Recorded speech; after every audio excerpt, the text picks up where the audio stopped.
Hello, this is Srinivasan and this is the third session of the series of sessions on HTML5. In the last two sessions we observed how to utilize the features provided by HTML5 and the features that are provided by the cascading style sheets to style our HTML documents. So in this particular session, we are going to take a look at how to apply the cascading style sheets features to the HTML file that we created in session number 1.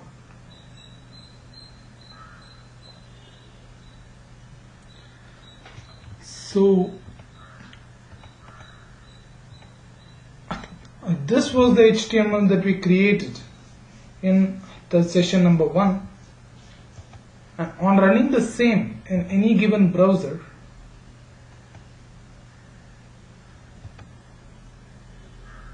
this was the UI or the display that we got without any styling. So now we are going to see how to apply the cascading style sheets to improve the UI look of this HTML file.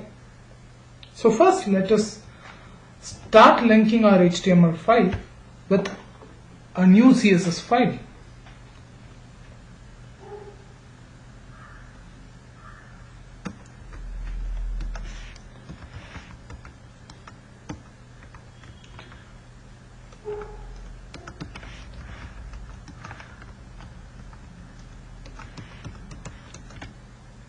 We'll be using the link tag that is provided by the HTML, specifying the style sheet relationship and the file name of this CSS file that is going to provide me the styling width.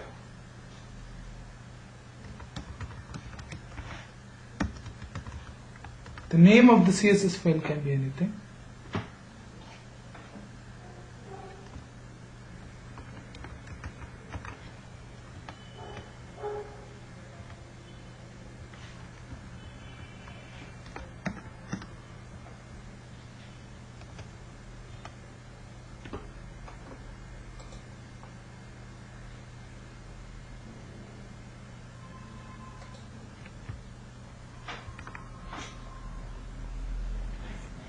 Firstly, we'll try to add up a style for this header. The look and feel of this text can be changed. So we'll give it a class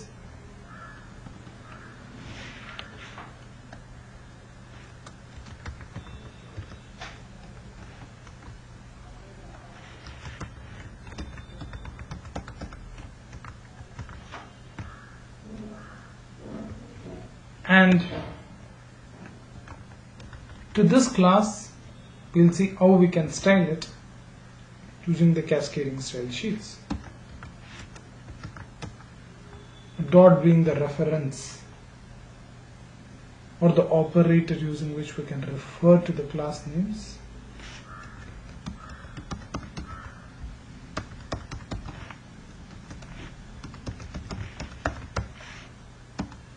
Giving a light gray color, and I want my text to be aligned center.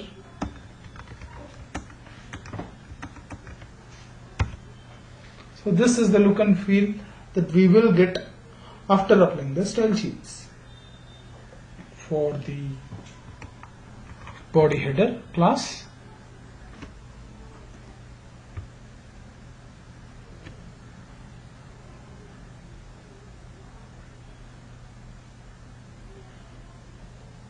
Then we'll go ahead and style the navigational links of this website to display it in a proper way. That is this. Instead of displaying it as a bulleted items, I want it to be displayed as a navigational set of links. So to do the same, I use the element based approach of styling my elements. For the UL element, I give a padding of 10 pixels and a background color of say light blue.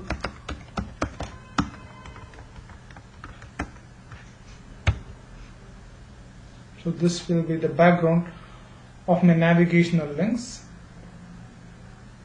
with a padding of 10 pixels. This I can increase or decrease again.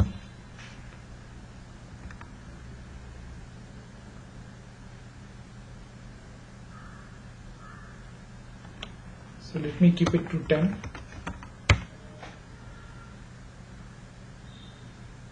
And then instead of displaying about us, contact us and logout in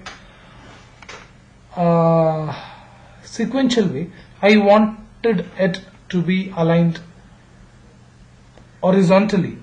Instead of aligning these links vertically, I wanted it to be aligned horizontally. So to achieve the same,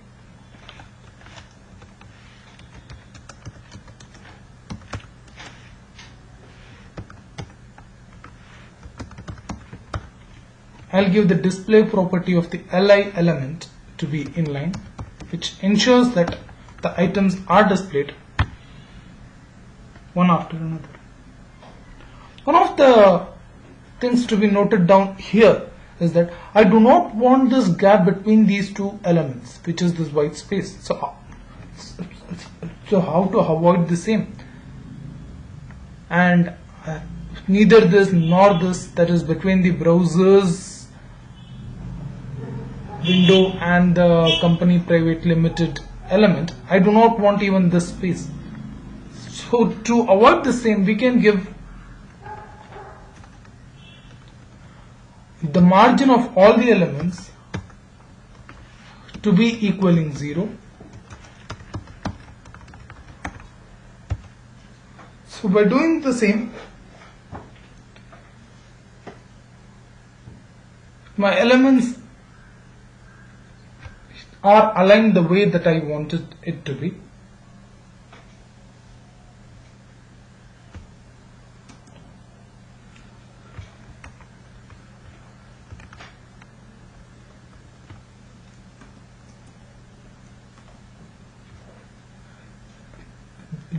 The next element that I wanted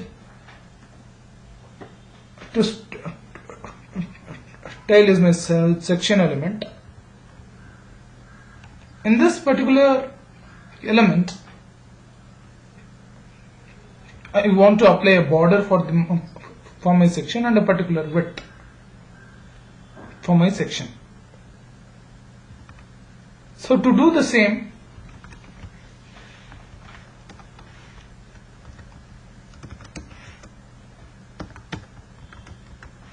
I apply a border of 2 pixels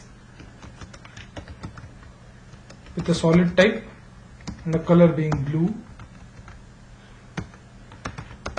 and I give a width of 700 pixels to my section. So let's see as to what happens after that. You can now see and observe that my section's width is now defined as 700 pixels.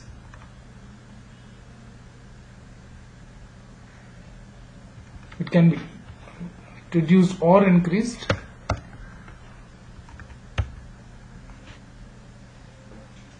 And if I want a border for my section, I can give it, or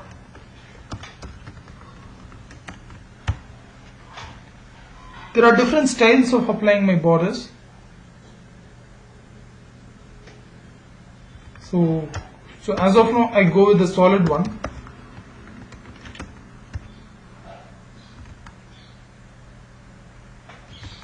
Let my color be gray. So this looks better for me.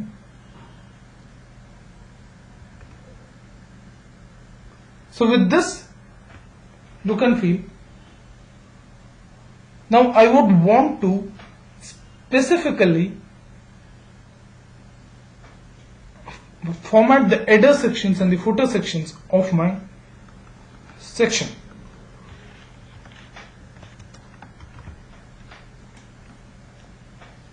So I give a class to my header,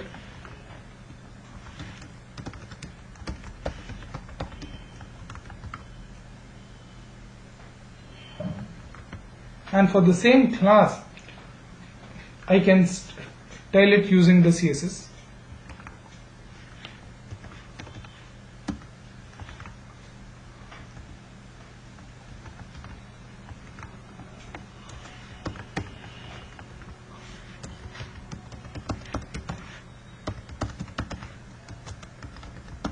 So now you will see the effect in my HTML file, so that I can immediately recognize which is my section header.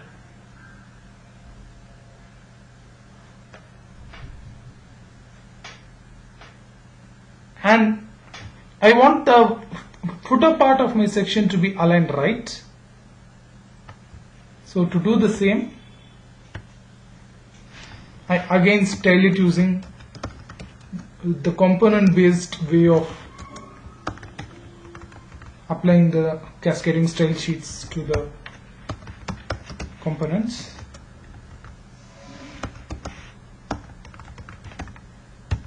So this way I have organized my particular section using the cascading style sheets, still maintaining the semantics of the HTML element such that the developers can understand what each element stands for.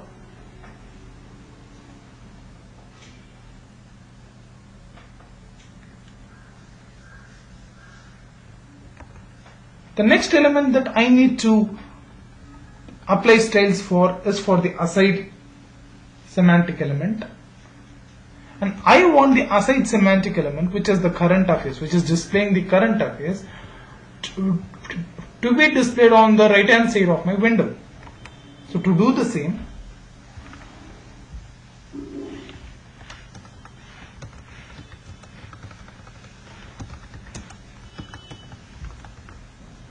now use the float property of the components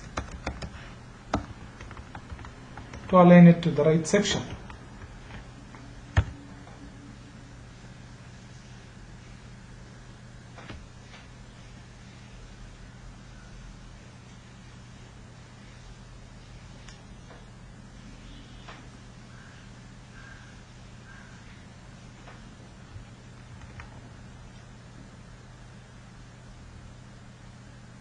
Now the problem with this approach is that the contents of my aside tag has come below my section tag, which is not what I intended it to be. I wanted it to be going on in parallel with my section tag. So to do the same, I'll have to apply the float left property to my section tag.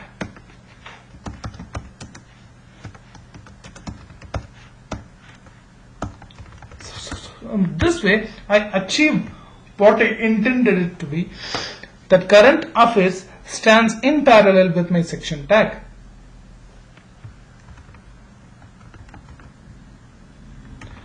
But the problem again that you would have observed is the current affairs. When you move current affairs, automatically even the copyright information has moved up. So how to avoid the same? So now we come to the last part of formatting our HTML document. In this part, we use the clear property of the CSS to bring down my copyright information at the bottom of my HTML page.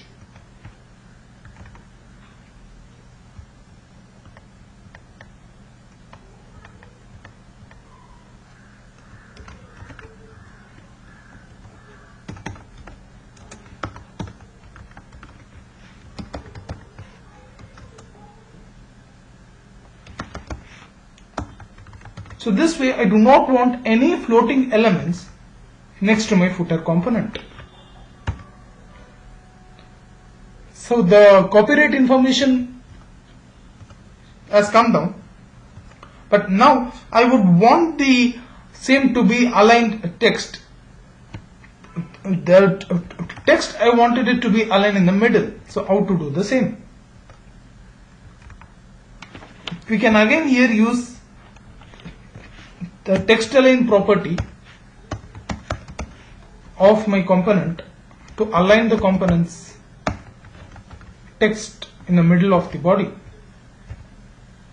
So this way I can apply my cascading style sheets to my semantic elements and improve the look and feel of my page. In the upcoming sessions, we'll take more features that are provided by HTML5. We'll explore each of them and understand them in depth.